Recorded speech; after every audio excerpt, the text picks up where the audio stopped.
Hi everyone, I'm Zain Unikoi, and as always, I have with me Daniels right here in the building. It's great to be back here again for another episode.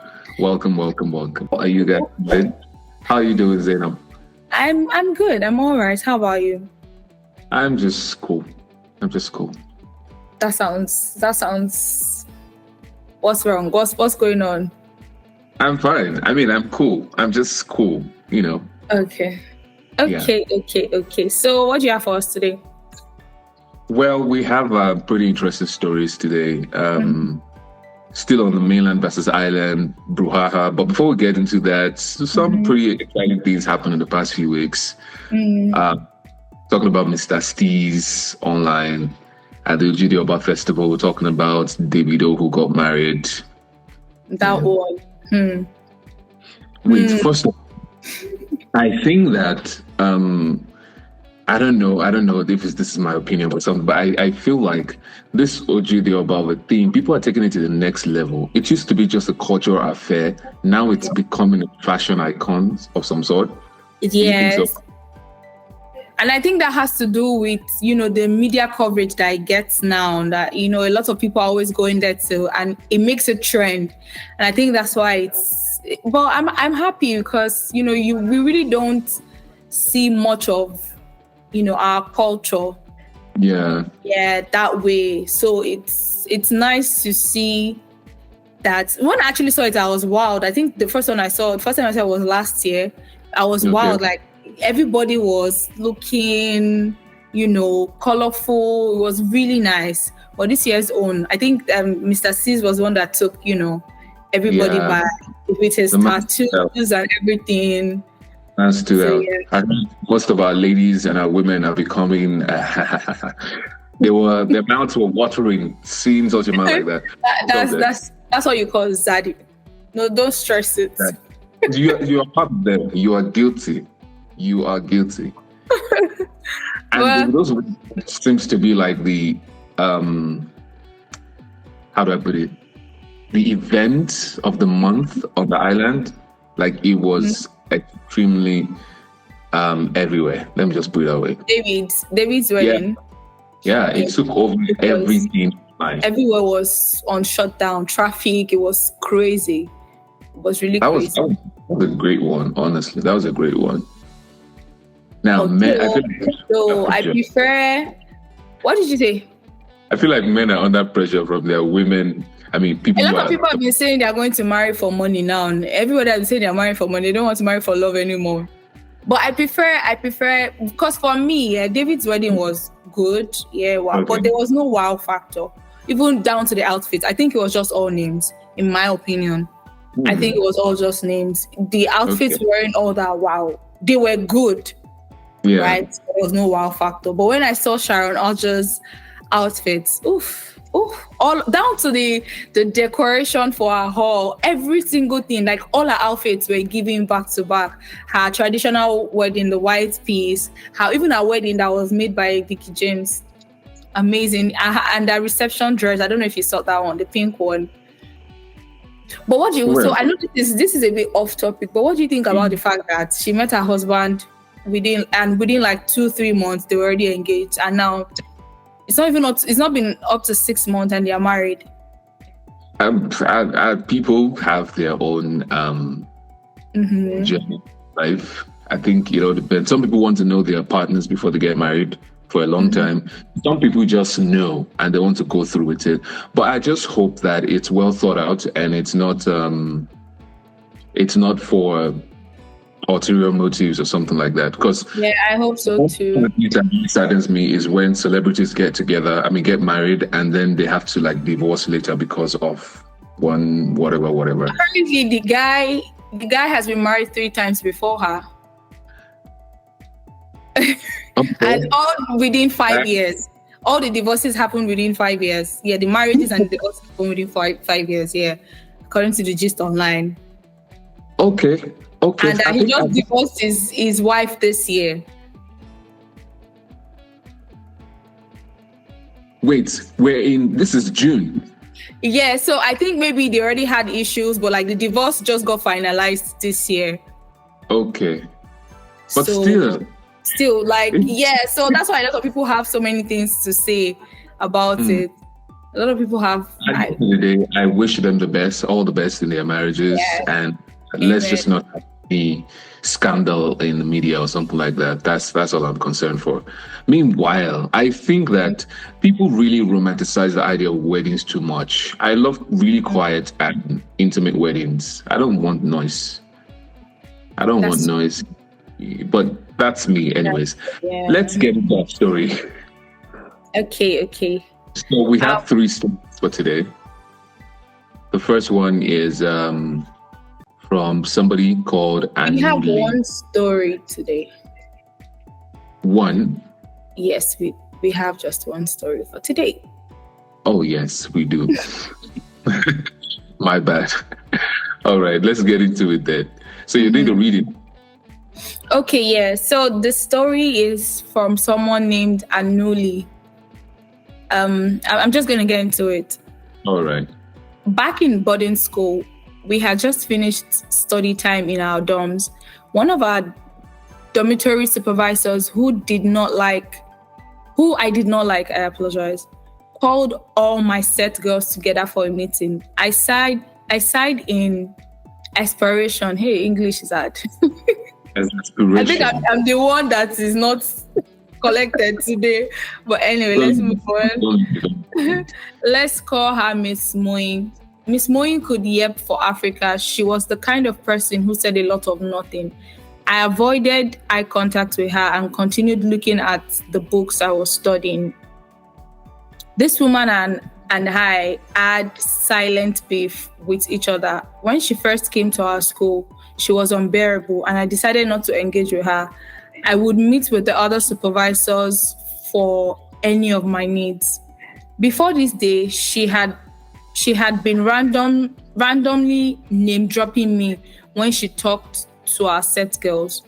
All of you should try to be like Anuli, she would say. I thought it was odd.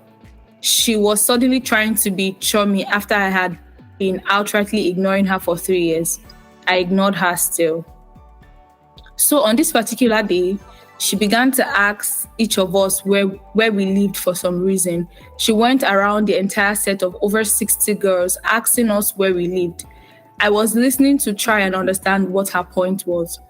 When it got to one of the girls in front of me, she lied that she lived in Lekki. Meanwhile, she lived very close to me on the mainland. I was like, what sort of inferiority complex is this? That girl was also very popular. I guess she didn't want to say she lived in Yaba. If she say Yaba, waiting go condo as Steeze, lol. I didn't think it was that deep though. Maybe I just had high level of self-confidence for a teenager. When it was my turn, I told them I lived in Yaba and everybody laughed. I was like, what's funny about living in Yaba? I thought their reaction was childish. The irony is that the girl who said she lived in Lekki lived in a small apartment in Yaba, and my family lived in a duplex with a big compound. I was suspicious of the supervisor though. What was her aim in asking? I think Nigerians are generally very competitive people and they love to compare. I can't relate. Eventually, the supervisor visited my house for some reason I cannot disclose here. When she saw the place, she said, wow, I can't believe just one family lives here. I just ignored her, of course, because I didn't like her. She was weird for even bringing stuff like that up with teenagers, trying to compare them. That's my island versus mainland story, where people associate being on the island being rich and successful, and being on the mainland with being poor. Meanwhile, some people are struggling on the island, literally living a fake life. Real ones know the truth. Real ones know the true Odogo stay on the mainland. Okay. Fact. Actual fact. I believe that 100%. The last part, I believe that. So I think that this island versus mainland thing started because of like urbanization, so to say, or let me say, urbanization and that we owe that to a lot of like office complexes on the island. Most of these banks have their headquarters on the island. big companies headquarters on the island. So because of that, there's this prestige attached to being on the island. But to be very honest, sometimes a lot of times actually, island is not all that great. Water is bad. Water is scary. Yeah, but okay. So I know we always say this, and I agree because I'm one of the people that suffer from the bad water. But it's like, aside the bad water, right? There are actually, to be honest, there are great opportunities here on the island, and I think that's why a lot of people always want to come and stay on the island, because the opportunities to meet like certain people that can help you. It's just like being placed at the right. But anyway, I feel like that. I feel like that's why people with different reasons why, but a lot of people are so pressured at the same time, as she said, living fake life, trying to impress other people by saying, I'm living on the island, paying rent that they know they cannot afford, just to say I'm living on the island. So makes sense, Sha, makes sense. And it makes sense. Because a lot of young people on the island are really struggling to keep up. Living in really small rooms that might not be able to get to like toilets on the mainland. I mean, and that's serious. Like some apartments are really as small as toilets, because you wonder how. But anyways, so yeah, Anuli, this is a nice story. I love the story. I think it's cool. However, well, I get the classism going on here. I get the classism. I think for the first time ever on this theme, island versus mainland, maybe this is the first person who is not the one experiencing the inferiority complex, but observing it play out.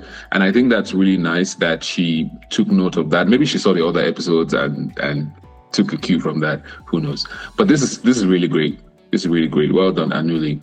Your name sounds Egyptian. I think it's Igbo, right? Is it? I am not sure, but it does sound Egyptian. Anyways, this is a nice story. I would give it... Don't be biased, though. Wait, question. Was this story rewritten? Because I'm seeing our Creative Kloud Hub stamp on this story. Was it rewritten for us to read, or this was how it was written originally? According to Sabi, it was edited for. So, but then we don't know what the real thing looks like. So that means I can't really talk about the what's it called then? The structure. Yeah. Okay. Story wise, I'm going to give it a 6.5. I wish you told us what that woman came to do in your house. Maybe she recruited you. Be minding your business, sir. Be minding your... Maybe she recruited you into something. Tell us about it. Give us a payoff at the end. Because, I mean, why give us that information if you're not going to tell us about it? You told us she came it's because she wanted you to know the woman came to her house and then was wild. You told us she was asking 60 people where they lived, and then she came to your own house too. Why? Tell us why, Anuli. Don't do this to us. Some of us can't handle suspense like that. But it's all good. Nice story. 6.5. Okay. I'll give her 7. I'll give her 7. I like the story, and since we've been having this particular segment, she's the first story that is actually in line, and sort of covers what we're on about. So yeah. Yeah. That's fair enough. I'm going to ask you, Anuli, is your dad a chief or something? Let us know. Let us know if your dad's a chief. Because you just put it in there that real ones know that the true Odogu stay on the mainland. Is your dad an Odogu? Let us know in the comments. We would love to confirm that. But overall, this is a nice story. Thank you for sharing with us. Yes. So are we done for day? I think so. I think we are done for the day. For this particular episode. Yeah. Yeah. I think I just wanted to mention one more thing, that people living on the mainland, just to buttress the point she made, people living on the I feel like there are a lot of like old money living on the mainland who live very quiet lives. The island as well too. I know, but like quite a lot of them on the mainland. I mean, as opposed to popular opinion, quite a lot of them on the mainland who live quiet lives and don't want to be like all out there and seen as, maybe rich or wealthy. A lot of them in Ikeja, a lot of them in, what's this part again? I'm trying to remember this part of Lagos. But I know quite a lot of them in Ikeja who just lives, they live this kind of quiet, segregated lives away from and all those people. So if you stay on the island, good for you. If you stay on the mainland, good for you. Don't stress about it, basically. Don't go there everywhere. No, they stress. Rich people there everywhere. It just depends on where you go to, who you are, the kind of people you roll with. Rich people there everywhere. Who go help you, who go stress your bag. It does not matter if you're staying on the island or on the mainland. So yeah. It's all good. Anyways, we've come to the end of today's episode. You guys do well to leave your comments in the comment section. Let us know what you think about this story. Give thumbs up to Anuli. Talk about your own experiences to let us know how you feel about the island versus mainland brouhaha. And catch up with next episodes. Follow our social media handles. And any more thing that you know? You should follow me at the.zaem design. How about you? Well, I'm sure you're going to see it somewhere there. Just follow me. It's okay. Okay. All right. Bye. See you guys in the next episode. Bye. Okay, bye.